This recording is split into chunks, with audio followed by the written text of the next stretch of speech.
같이 일어나셔서 오늘 하나님 말씀 읽도록 하겠습니다.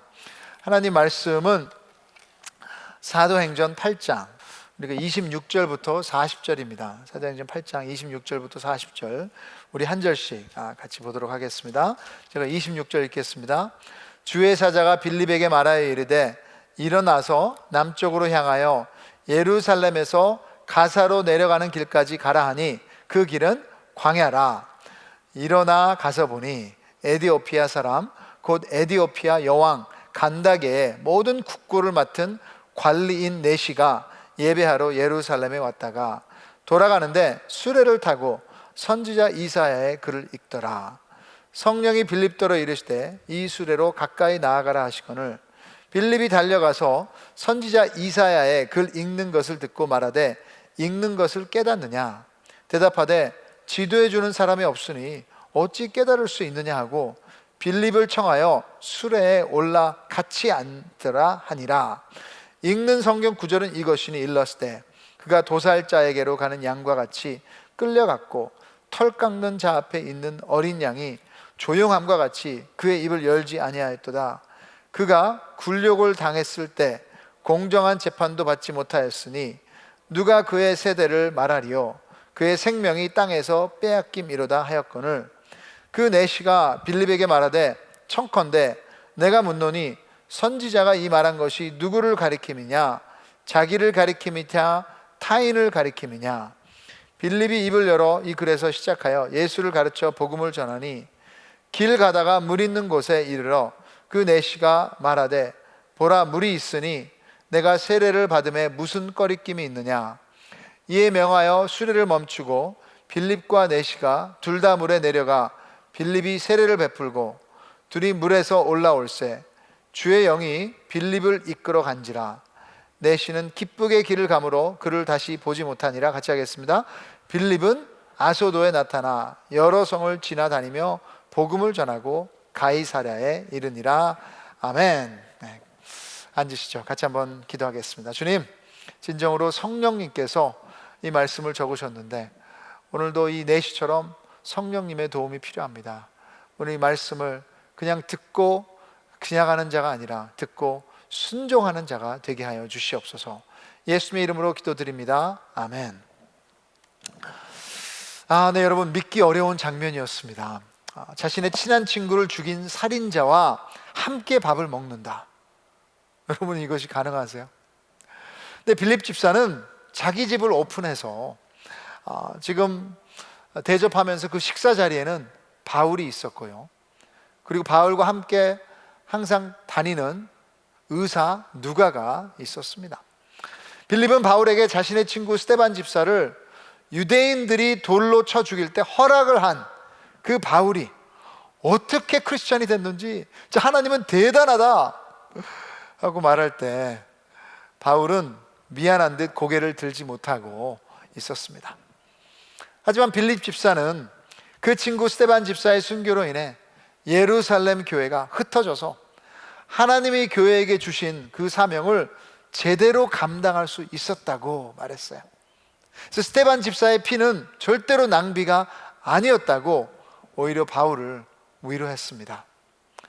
그러면서 빌립 집사도 자신도 용기가 나서 참 우리가 꺼려하는 사마리안 땅에 가서 그 도시를 기적을 행하며 복음을 전해서 거기에 많은 사람들이 예수님 믿고 이제는 교회가 세울 수 있었다고 감사했었습니다.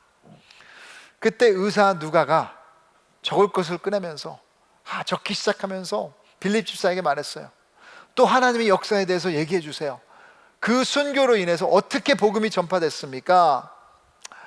그러자 빌립 집사는 아직 결혼하지 않은 4명의 딸에게 아빠가 무슨 하나님의 이야기를 더 말해줄 수 있을까 하고 질문하자 딸들은 바로 그 에디오피아 사람 이야기 있잖아요 하고 대답했습니다. 그래서 빌립 집사는 에디오피아에서 온 네시의 전도 여행 이야기를 시작했습니다. 그 전도 이야기가 오늘 본문에 나와 있는 사도행전 8장 26절부터 나오는 이야기입니다. 아니 그런데 목사님, 바울과 누가와 빌립이 식사하는 이야기는 성경에 어디에 있는 것이죠? 네, 성경에 없습니다. 하지만 여러분, 사도행전 21장 8절과 9절 말씀에 이렇게 나와 있어요. 이튿날 떠나 가이사랴에 이르러 7 집사 중 하나인 전도자 빌립의 집에 들어가서 머무르니라. 그에게 딸 넷이 있으니 처녀로 예언하는 자라. 분명히 여기서 알 수 있는 것은 바울은 빌립과 나중에 바울이 크리스찬 된 후에 알고 그리고 만났던 적이 있는 거예요. 그러면서 여기서 알 수 있는 건 바울은 그의 집에 머물기도 했습니다. 지난주에 본 사마리아 도시의 전도 여행 이야기도, 오늘 에티오피아 내시의 전도 이야기도 사도행전을 쓴 누가는 그 자리에 없었습니다. 그러니 분명히 그 이야기들을 빌립 집사에게 들어서 기록했을 텐데, 혹시 빌립 집사의 집에 머물면서 그때 들었던 그런 이야기가 아닌가 제가 상상해 보는 거예요. 사도행전 1장부터 7장까지는 교회의 시작과 예루살렘에서의 복음 전파와 그 사역이었다면, 이제 스데반의 순교로 인해서 8장부터는 하나님의 복음이 이제 유다와 사마리아와 땅끝까지 퍼지기 시작한 이야기를 적은 것입니다. 그리고 사도행전은 여기 보시는 것처럼 멈출 수 없는 예수님의 공동체의 시작을 보여주고 있습니다. 초대교회의 모든 것을 우리가 따라할 수도 없고 따라해서도 안 되지만, 중요한 것은 거기에 있었던 본질은 시간이 흘러서 지금 2020년도에 있는 우리지만 그 본질만은 변하지 않고 붙잡아야 된다는 것입니다. 그럴 때 하나님은 하나님께 헌신한 평범한 사람들을 통해 어떤 어둠의 권세도 감당할 수 없는 하나님 나라의 역사를 써나가실 줄 믿고 우리가 그런 사람들이 되기를 주님의 이름으로 축원합니다. 예루살렘에서 흩어진 교회의 모습은 건물이 아니었습니다. 조직도 아니었습니다. 어떠한 예배 형태를 계속 고집했던 것도 아니고요, 어떤 전통을 이어온 것도 아니에요. 사도행전 8장, 9장, 10장에서 변하지 않는 교회의 본질의 모습은 다른 것이 아니라 무엇보다도 복음 전파입니다. 다른 말로 전도이죠. 8장 4절 한번 보십시오. 8장 4절에 이렇게 나와 있죠. 그 흩어진 사람들이 두루 다니며 뭐라고요? 복음의 말씀을 전할세. 복음의 말씀을 전할세. 전도했다는 것입니다. 크리스찬이 흩어졌어도 그 본질은 변하지 않게 전도하는 거예요. 좋은 소식을 전하는 것입니다. 여러분, 왜 전도가 중요합니까? 왜 전도가 교회의 본질이 되어야 해서 지금도 여러분 그것을 포기하지 말고 우리가 붙잡아야 되는 것입니까? 첫째로, 전도는 하나님의 마음을 나타내는 것이기 때문입니다. 여러분, 8장 26절 보십시오. 8장 26절에 주의 사자가 빌립에게 말하여 이르되 일어나서 남쪽으로 향하여 예루살렘에서 가사로 내려가는 길까지 가라 하니 그 길은 광야라. 빌립을 광야로 부르신 하나님의 마음은 사랑이고 그의 메시지는 여러분 한 영혼이 중요하다는 것입니다. 누가복음 15장에 예수님의 비유가 나와 있습니다. 그 100개의 양들이 있는데 양 한 마리가 길을 잃어버렸죠. 그때 그 목자는 99마리의 양을 놔두고 그 길 잃은 양 한 마리를 찾기 위해서 나간다고 말씀하셨습니다. 그러면서 결론을 이렇게 내렸습니다. 누가복음 15장 7절에 내가 너희에게 이르노니 이와 같이 죄인 한 사람이 회개하면 하늘에서는 회개할 것 없는 의인 99으로 말미암아 기뻐하는 것보다 더하리라. 그럼 하나님의 마음을 보여주고 있습니다. 하나님 모든 사람을 사랑하시며 구원하시기를 원하세요. 오늘 본문에서 특별히 도전되는 것은 오늘 나온 전도 대상이 에티오피아에서 온 넷이라는 것입니다. 그래서 켈러 목사님은 지금으로 말하면 흑인 성전환자라고 할 수 있다고 해석했습니다. Black Transgender. 아마도 에티오피아 나라의 재정을 담당하며 여왕과 가까운 자리였기에 그 자리에 있는 사람들은 다 거세를 했을 것입니다. 그러게 되면 종교적으로 거부당했을 것이고요, 인종차별도 당연히 당했을 것이고요.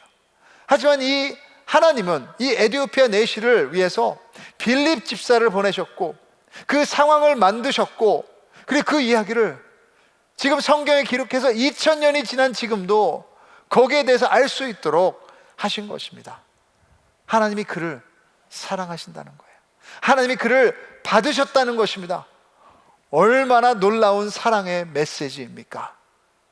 그럼 우리의 기준으로 누구는 천국에 들어올 수 있고 이 사람은 이런 이유로 안 돼 하지 마십시오. 누가 이런 말을 했습니다. 천국에 가면 3가지 때문에 놀랄 것이라고 했어요. 첫째는 누가 천국에 있는지에 놀랄 것이고, 둘째는 누가 그 자리에 없는지에 대해서 놀랄 것이고, 마지막으로는 내 자신이 거기 있다는 것에 대해서 놀랄 것이라고 합니다. 하나님은 모든 사람을 구원하기를 원하세요. 우리 같은 사람도요, 저도요, 진짜 놀랍습니다. 그래서 구원은 은혜인 거예요. 나의 행위와 노력과 성공이 아니에요. 복음은 모든 사람을 받아들일 준비가 돼 있습니다. 그 사람이 가난하든 아니면 부자이든, 어떤 인종이든 아니면 어떤 과거가 있든 아니면 어떤 삶의 수치와 이해가 안 되는 부분이 있을지라도 하나님은 사랑이십니다. 우리의 편견 때문에 우리가 그 사랑에 걸림돌이 되지 않아야겠습니다. 그럼 둘째로, 전도가 중요한 것은 우리 신앙의 유일성을 증거하기 때문입니다. 여러분, 전도를 해야 하는 이유는 구원엔 예수님 말고 다른 길이 없기 때문입니다. 세상에서는 진리는 상대적이라고 말합니다. 자신이 믿는 것이 진리라고 얘기하죠. 그래서 자신이 믿는 것과 반대 의견이 나오면 어느 때보다도 지금 사람들은 분노합니다. 하지만 그것은 무너지는 논리예요. 진리는 상대적이라고 말하며 그 사실을 인정하라고 강요하는 자체가 그 진리를, 또 그 논리를 무너뜨리는 것입니다. 하지만 예수님은 요한복음 14장 6절에, 여러분이 너무너무 잘 아시잖아요. 내가 곧 길이요 진리요 생명이니 나로 말미암지 않고는 아버지께로 올 자가 없느니라. 여러분, 예수님으로 말미암지 않고는 다른 길도 없고요, 다른 진리도 없고 다른 생명도 없는 것입니다. 그래서 복음 전파는 유일한 생명의 그 길 전하는 거예요. 성령께서 빌립 집사를 에디오피아 내시에게 보내신 이유도 그 유일한 좋은 소식을 전하기 위한 것입니다. 그 내시가 구약에 있는 이사야서 53장을 읽으면서 이 선지자가 말하는 도살장에게로 가는 양과 같은 이가 누구냐 하고 질문을 했을 때 빌립 집사는 주저하지 않았습니다. 35절에 보시면 그 답을 이렇게 말했어요. 입을 열어 이 글에서 시작하여 예수를 가르쳐, 누구요? 예수를 가르쳐 복음을 전하니. 그럼 복음은 예수님이십니다. 예수님만이 진정한 좋은 소식이에요. 예수님을 전한 것입니다. 하나님이신 그분이 십자가에서 우리 죄를 대속하심이 변하지 않는 진리이고 그분만이 우리의 영혼을 구원한다는 것입니다.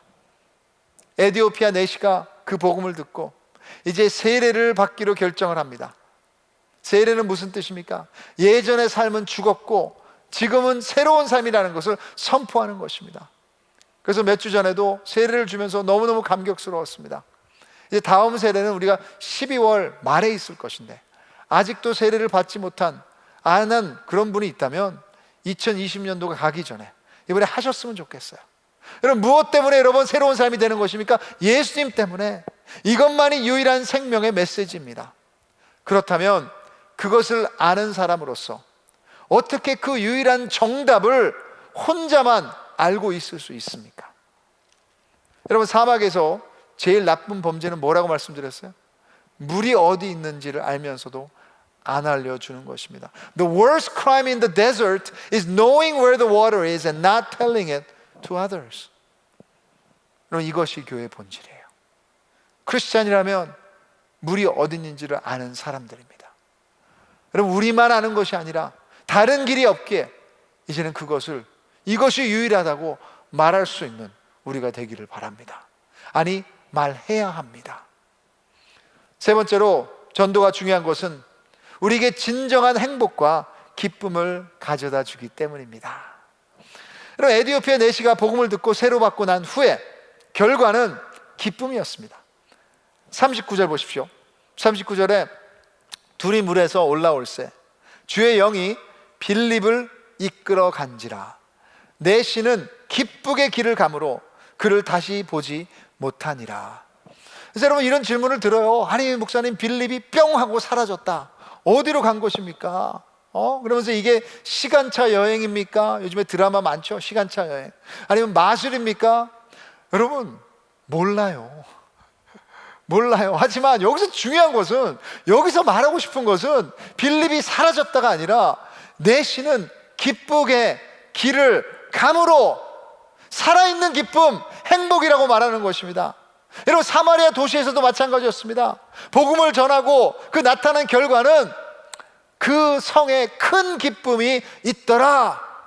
구원은 그냥 천국 가는 티켓이 아니에요. 그냥 예배 왔다 갔다 하는 것이 아니에요. 구원의 생명이 변한 것입니다. 진정으로 살아나는 것입니다. 나밖에 모르던 고아가 하나님의 아들과 딸이 된 것입니다. 죄의 상처 때문에 묶여있던 마음이 예수님의 십자가의 용서로 자유롭게 된 거예요. 그러게 여러분, 거기에 진정한 기쁨이 있는 것입니다. 여러분 아시잖아요. 이 기쁨은 전도받은 사람만이 아니라 전도를 전한 사람에게도 그 기쁨과 행복이 임하는 것입니다. 전도 전해졌을 때 그 얼마나 기쁨이 넘쳤습니까? 그리고 여러분도 여러분 기억하시잖아요. 예수님께로 왔을 때 그 축복과 그 특권과 그 행복과 그 기쁨, 여러분 그것을 놓치면 안 됩니다. 전도는 의무감이 아니라 진정 우리 사명인데 동시에 기쁨이요 행복입니다. 이 코비드-19 가운데 혹시라도 진짜 기쁨이 없다, 진짜 행복이 없다, 전도 안 하셔서 그래요. 전도하십시오. 복음을 전할 기회를 생각하십시오. 그리고 코비드-19이 아무리 확산된다 해도 우리 가운데 세상이 빼앗아갈 수 없는 기쁨이 분명히 있을 줄 믿으시기 바랍니다. 여러분, 12월 달에 미국 영화배우 고 돌아가셨죠, 스티브 맥퀸 자서전이 나옵니다. 그래서 스티브 맥퀸 In His Own Words, 이제 죽은 지 40년이 됐는데, 그래서 아마 많은 사람들이 여기에 대해서 아실 거예요. 이 스티브 맥퀸은 King of Cool, 예? 그래서 진짜 쿨의 왕이다.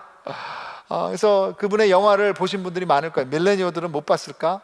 예, 그래서 The Great Escape, 대탈출, 맞죠? 그리고 Le Mans, Bullet, 그리고 Magnificent Seven, 예, 아주 뭐 대단한 영화죠. 근데 이번 자서전에서 나오는데요, 그의 편지와 또 많은 인터뷰를 통해서 드러난 것은 평생 동안 아버지에 대한 상처와 굶주림이 그를 괴롭혔다는 것입니다. 아버지들 정신 차립시다. 저까지 포함해서. 그가 어렸을 때 가족을 버리고 나가버린 아버지를 찾기 위해 많은 노력을 했는데 결국 아버지는 암으로 돌아가신 후 3개월 후에, 돌아가신 3개월 후에 뒤늦게 아버지의 묘를 찾아갔다고 이야기하고 있습니다. 여러분, 이 세상에 성공이라는 것은 다 가졌지만 그는 행복하지 않았어요. 그 상처 때문에. 근데 여러분, 자서전의 저자는 이렇게 얘기했습니다. 그가 아버지를 찾는 것은 결국 하늘의 아버지를 찾는 것이었다. 그래서 다행히도 그의 삶의 마지막 부분에는 자신보다 어떤 나이 많은 조종사를 만나 친구가 됐습니다. 근데 그와 시간을 보내면서 이렇게 생각을 했어요. 뭔가 이 사람은 다르다. 그때 그 조종사는 이렇게 말했어요. Steve, I'm a born again Christian. 나는 진짜 거듭난 크리스찬이다. 그래서 여러분, 스티브 맥퀸은 그때부터 기독교에 관심을 가지며 그분을 따라서 교회에서 나가게 됐고, 교회에서 결국에 예배 도중에 예수님을 영접하게 됩니다. 그래서 그 후의 이야기는 여러분 자서전을 사서 읽으십시오. 그런데 마지막 때 암 수술을 멕시코 후아레스 병원에서 했는데 그 수술 중 심장마비가 와서 죽었다고 합니다. 50살에 죽었습니다. 그 당시 그의 손에는 빌리 그레엄 목사님이 퍼스널리 전해준 빌리 그레엄 목사님의 성경책이 쥐어져 있었다고 합니다. 그럼 누구를 통해서 구원을 받았습니까? 그냥 평범한 크리스천 조종사 아저씨. 하나님은 우리를 사용하시기를 원하시고 그의 대사로 부르셨습니다. 그래요, 전도의 은사를 가진 분들도 많지만 대부분은 전도가 쉽지 않습니다. 그래도 여러분, 이것은 우리가 피해갈 수 없는 분명한 하나님의 사명이에요. 그러기에 우리 ANC 교회는 다른 것이 아니라 진정으로 이 본질은 끝까지 붙잡아야 되는 것입니다. 그래서 여러분, 그 한 영혼에게 나가기 위해서 오늘 본문에서 5가지의 스텝을 말씀드리기를 원합니다. 많은 것들이 있겠지만, 첫째, 여러분 적으십시오. 적으실 수 있는 분은 예수님과 성령님과 가까이 하셔야 돼요. 예수님과 성령님과 가까이 하십시오. 구원은 우리가 하는 것이 아닙니다. 우리는 그냥 도구일 뿐입니다. 구원은 하나님이 하세요. 이게 하나님의 마음이에요. 빌립 집사도 사마리아에서 그 복음을 전하면서 그렇게 부흥이 일어났는데, 에디오피아에서 온 내시가 있는 광야로 간 것은 뭡니까? 주의 사자가 말하여 이르되. 성령 충만의 특징입니다. 8장 29절도 보시면 성령이 빌립더로 이르시되 이수레로 가까이 나아가라 하시거늘. 성령님께 충만하면 분명히 전도의 길로 하나님께서 인도하실 거예요. 근데 목사님, 성령의 음성이 안 들리는데, 여러분 전화를 받으실 때 우리 가까운 사람의 목소리는 우리가 파악할 수 있습니다. 구별돼요. 누구인지 바로 알아채요. 그래서 여러분, 여기 문제는 다른 것이 아니라 예수님과 가까울 때, 성령님으로 채워질 때 그분의 음성에 민감해지고 분명히 그분을 전할 수 있는 길이 열리는 것입니다. 내 안에 안 계신다면 어떻게 우리가 나눌 수 있겠습니까? 우리는 있는 것만 나눠줄 수 있습니다. 다른 것이 아니라 그럼 매일마다 그분과 가까이 지내시며 성령님으로 채워주십시오. 우리 옆 사람한테 말씀하세요. 그분과 가까이 지내세요. 그래서 그분과 가까이 지내서 손해볼 거 하나도 없습니다. 자, 두 번째로, 전도는 기도하며 기대하는 것입니다. 그럼 구원은 영적 싸움이에요. 고린도후서 4장 4절을 펴보십시오. 고린도후서 4장 4절 같이 한번 읽겠습니다. 시작. 그 중에 이 세상의 신이 믿지 아니하는 자들의 마음을 혼미하게 하여 그리스도의 영광의 복음의 광채가 비치지 못하게 함이니 그리스도는 하나님의 형상이라. 여러분, 안 믿는 사람들의 마음 상태를 뭐라고 말했습니까? 사탄과 마귀들의 역사가 있다는 것입니다. 어떻게 하더라도 복음을 보지 못하게, 복음을 듣지 못하게, 빛이 들어가지 못하게 꽁꽁 묶고 있는 거예요. 그러기에 여러분, 우리가 기도하는 것입니다.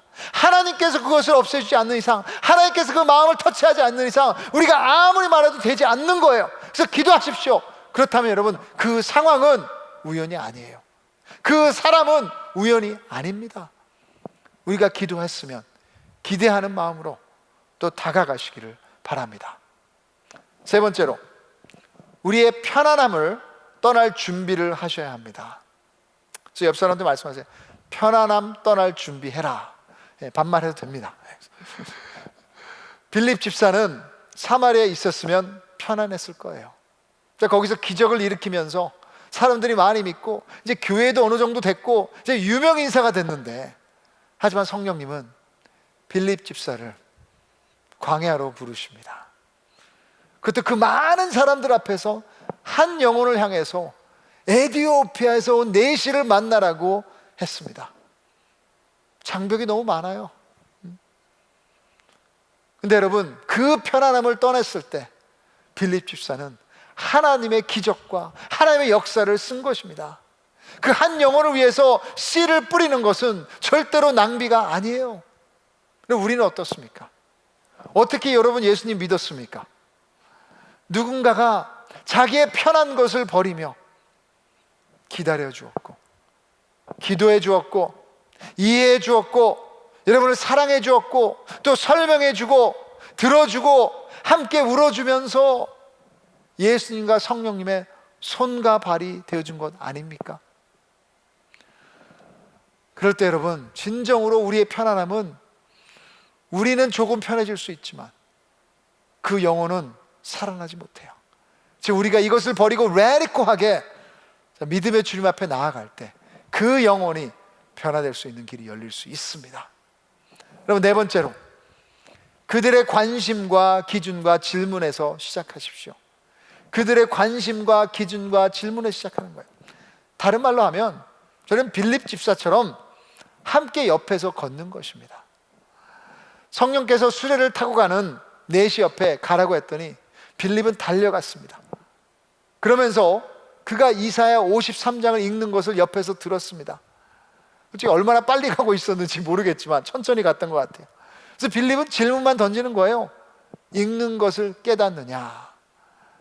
여기서 왜 넷이가 이사야서를 읽고 있을까요?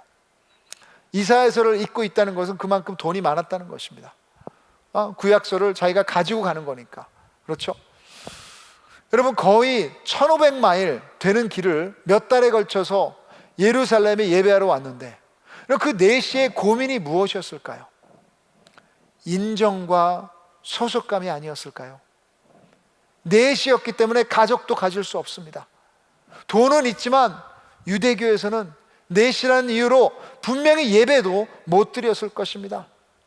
하지만 이사야 56장, 왜 이사야서를 읽고 있는지 여기서 답이 나오는 거예요. 한번 보시죠. 이사야 56장 3절부터 5절에 이렇게 쓰여 있습니다. 중간부터 보시면 고자도 말하기를 나는 마른 나무라 하지 말라. 여호와께서 이와 같이 말씀하시기를 나의 안식일을 지키며 내가 기뻐하는 일을 선택하며 나의 언약을 굳게 잡는 고자들에게는 내가 내 집에서 내 성 안에서 아들이나 딸보다 나의 기념물과 이름을 그들에게 주며 영원한 이름을 주어 끊어지지 아니하게 할 것이며. 여러분, 이것이 이사야에서 나오는 거예요. 얼마나 고민했겠습니까? 나는 버려진 자다. 나는 아무 쓸모도 없다. 근데 하나님께서는 뭐예요? 아무리 상처가 많다 해도, 어떤 성적인 문제가 있다 해도 하나님이 기뻐하시는 일을 선택하며 그의 언약을 붙잡는다면 거기에는 인정과 소속감이 있다고 선포하셨습니다. 여러분, 우리 주위에 고민 없는 사람 한 명도 없습니다. 전도는 다른 것이 아니에요. 옆에서 들어주는 것입니다. 이해할 수 없더라도 사랑해 주는 것입니다. 우리는 전도의 주인공이 아닙니다. 그냥 가이드일 뿐이에요.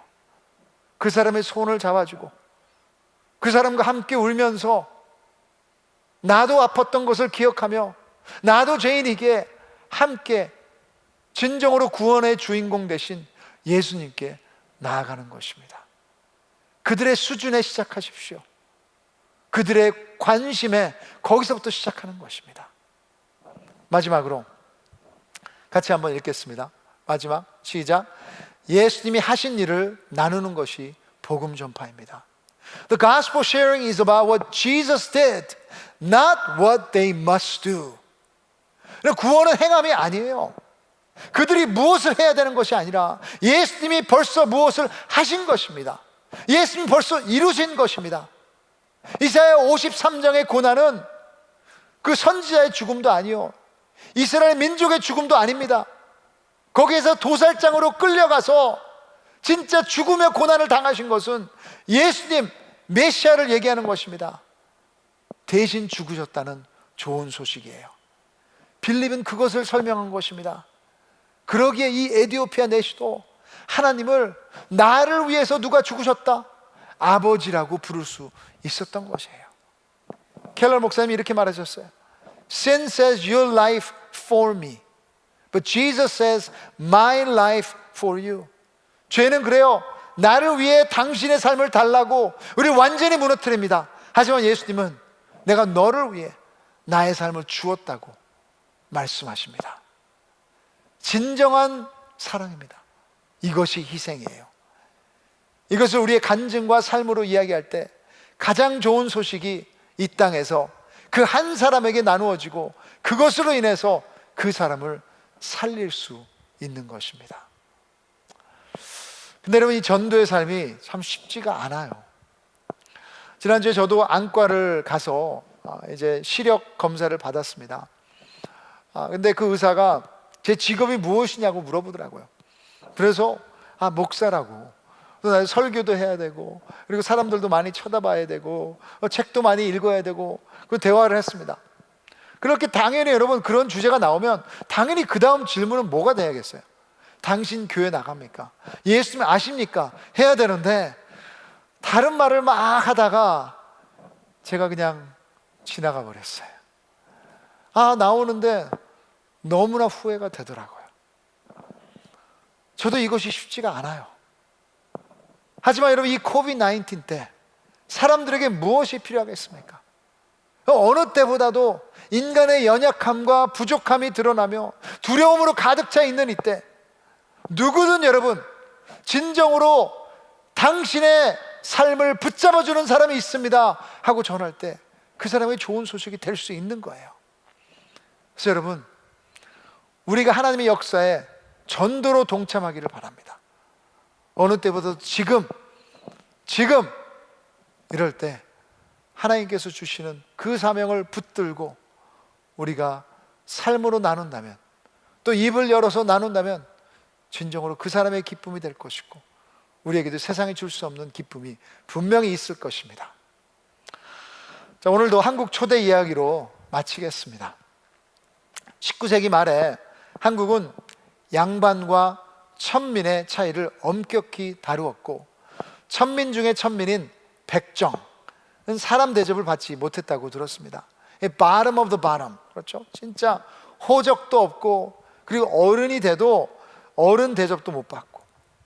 근데 1895년도에 서울 관자골, 지금의 관원동 부근이라고 그럽니다. 거기에 있는 백정 마을에 박성춘이라는 백정이 중병에 걸려 이 죽을 위기에 있었습니다. 근데 미국 북장로교 무얼 선교사님이 제중원에 있는 에비슨 선교사님을 데리고 관자골로 찾아갔습니다. 그래서 제중원은 지금의 세브란스 병원이죠, 지금은. 그래서 이 에비슨은 아주 뛰어난 의술로 고종왕의 의사였어요. 그래서 궁궐을 왔다 갔다 하는 사람인데, 그런 의사가 백정마을에 나타난 것은 처음 있는 일이고, 그리고 그런 의사가 백정마을에 나타나서 정성껏 보살폈더니 그 박상춘이 살아났습니다. 세상이 말하는 기준과 장벽을 뛰어넘어 주님의 사랑을 보여준 것입니다. 그 후 박성춘은 무얼 선교사가 사역하는 양반 마을인 곤당골에 있는 양반교회를 따라 나왔는데, 양반교인들은 무얼 선교사에 그랬어요. 어떻게 양반교회에 이런 백정이 나올 수 있느냐 하고 그를 다른 교회로 보낼 것을 요청했습니다. 그때 무얼 선교사님이 이렇게 말씀하셨어요. 하나님 앞에 모든 인간은 다 평등하다. 즉, 그들의 요구를 받아들이지 않았을 때 거기에 있던 양반들은 따로 나가 자신들의 교회를 세웠다고 합니다. 근데 박성춘은 백정으로 태어나 사람 대접도 못 받고 살아온 우리를 사람 대접해주는 종교가 왔다고 감동받아서 그 복음을 받아들이고 전도하면서 그 교회가 백정들과 천민들로 채워진 교회가 됐습니다. 계속 성장해서 지금의 인사동 숭동교회의 출발이 되었다고 합니다. 그래서 백정인 박성춘은 초대 장로로 선출됐다고 합니다. 그리고 그의 아들은 첫 번째 양이 의사가 돼서 세브란스 병원에서 프랙티스를 했었습니다. 이것이 성령 하나님의 역사입니다. 이것이 여러분 우리 한국의 초대교회의 모습이에요.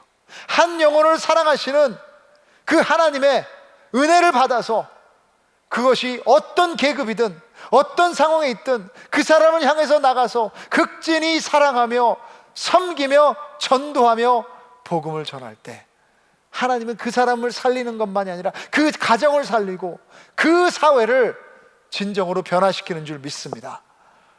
여러분, 이것이 크리스찬입니다. 우리가 하나님의 사랑을 받은 자로서 어떻게 가만히 있을 수 있습니까? 2020년도가 지나기 전에 진정으로 이 복음을 한 명에게 전하는 우리들 되기를 주님의 이름으로 축원합니다. 이제 찬양팀 나올 텐데요. 여러분, 설교를 마치면서 이런 기도를 드렸으면 좋겠어요. 여러분, 2020년도 이제 딱 한 달 반 남았습니다. 추수감사절과 크리스마스가 다가오고 있습니다. 어느 때보다도 좋은 기회예요. 여러분, 아이베스칼대에 있는 사람이든 아니면 여러분이 알고 있는 직장 동료든 아니면 우리의 자녀이든 누구든 하나님께서 그 한 영혼을 분명히 우리에게 주실 줄 믿습니다. 그냥 지내는 것이 아니라 주님, 그 한 영혼 구원해 주시고 또 저를 사용하여 주시옵소서. 그래서 11월 달과 12월 달에 진정으로 주님의 손과 발과 입이 될 수 있도록 은혜 내려 주시옵소서. 그 한 영혼 위해서, 그 한 영혼만, 하나님께서 보여주시는 한 영혼만 놓고 우리 같이 한번 기도하겠습니다.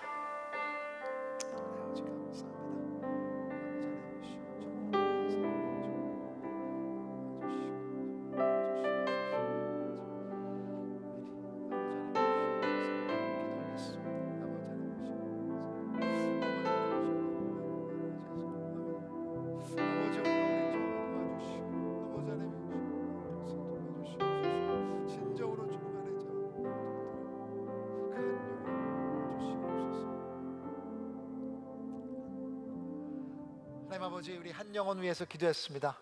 진정으로 2020년도 가기 전에 그 영혼을 불쌍히 여겨주시고 우리를 사용하셔서 주님의 복음이 그 형제에게, 그 자매에게 전해질 수 있도록 은혜 내려 주시옵소서. 예수님의 이름으로 기도드립니다. 아멘. 그럼 같이 일어나셔서 그 한 영혼 찾는 하나님의 마음 같이 찬양으로 주님 앞에 올려드리겠습니다.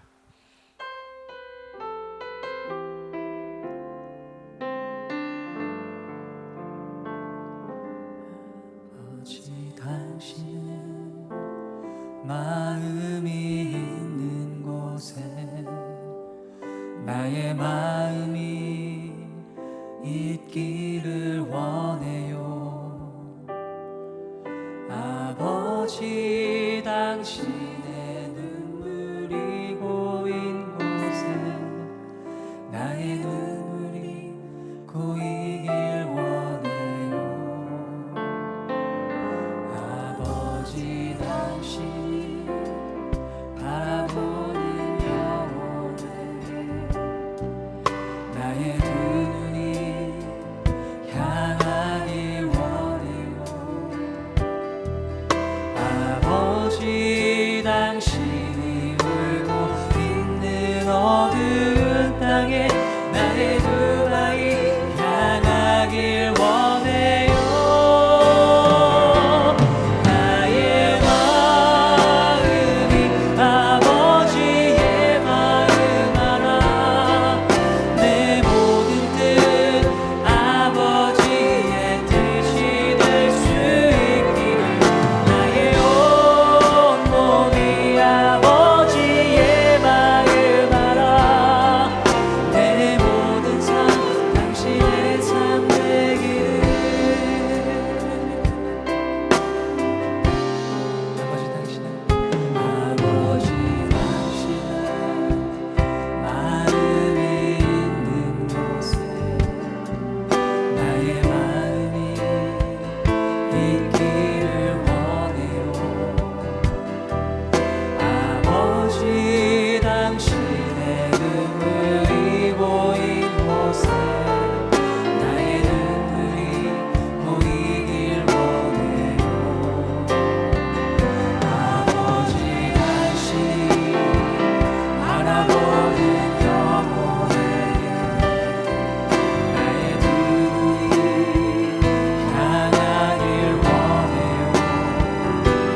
하나님이 저희 같은 죄인도 구원해 주심을 감사드립니다. 우리로 가득 차 있었고 나밖에 몰랐고 진정으로 상처와 나의 죄성 때문에 무너져가고 영원히 죽어야 되는 그런 사람인데도 주님께서 우리를 구원해 주셨는데 감사합니다. 그러기에 주님, 우리 같은 사람도 구원해 주셨는데 우리가 기도한 그 형제, 그 자매 하나님께서 사랑하시며 구원하실 수 있는 줄 믿습니다. 주님, 상상합니다. 그 형제가 예배당에서 예배드리는 모습, 그 자매가 예배당에서 예배드리는 모습, 주님, 오직 하나님만이 하실 수 있습니다. 오셔서 그를 불쌍히 여겨주시고 진정으로 주님, 우리 ANC가 다른 것 말고 이 본질의 사명을 감당하는 교회 되게 하여 주시옵소서. 주님, 그것을 막고 있는 것들이 있습니까? 다른 데 정신 팔린 것이 있습니까? 주 용서해 주시고, 혹시라도 오늘 이 영원한 기쁨이 없어서 분노하고 짜증내고 미워하고 증오하며 실망한 형제자매 있다면 주님 위로하여 주시고 진정으로 회개해서 다시 한번 이 영원한 복음의 기쁨을 경험하기를 원할 수 있도록 도와주시옵소서. 그래서 주님, 2020년도 가기 전에 기적 일으켜 주시옵소서. 우리를 사용하여 주시옵소서. 그래서 그것을 위해서 주님 감사드리고, 오늘도 주님이 채워주신 것과 먹여주신 것과 입혀주신 것과 또 보호해 주신 것 감사해서 주님 앞에 주님 것을 주님의 전에 드립니다. 온전히 하나님의 아름다운 향기를 낼 수 있는 그 도구로 쓰여 주시옵소서. 이제는 십자가에서 못 박히신 그 주 예수 그리스도의 은혜와 우리 아버지 되신 하나님의 무한하신 사랑하심과 성령의 역사하시고 이 시간 위로하시고 도전하심이 2020년도를 그냥 보내는 것이 아니라 이제 복음 전파의 사명을 감당하기를 결단하는 성도님들의 발걸음 위에, 또 머리 위에, 그리고 오늘 기도하며 주님께서 사랑하시는 그 형제와 그 자매 머리 위에, 그 주님만의 본질만을 붙들기를 원하는 ANC 머리 위에 이제부터 영원까지 항상 함께 있을지어다. 아멘.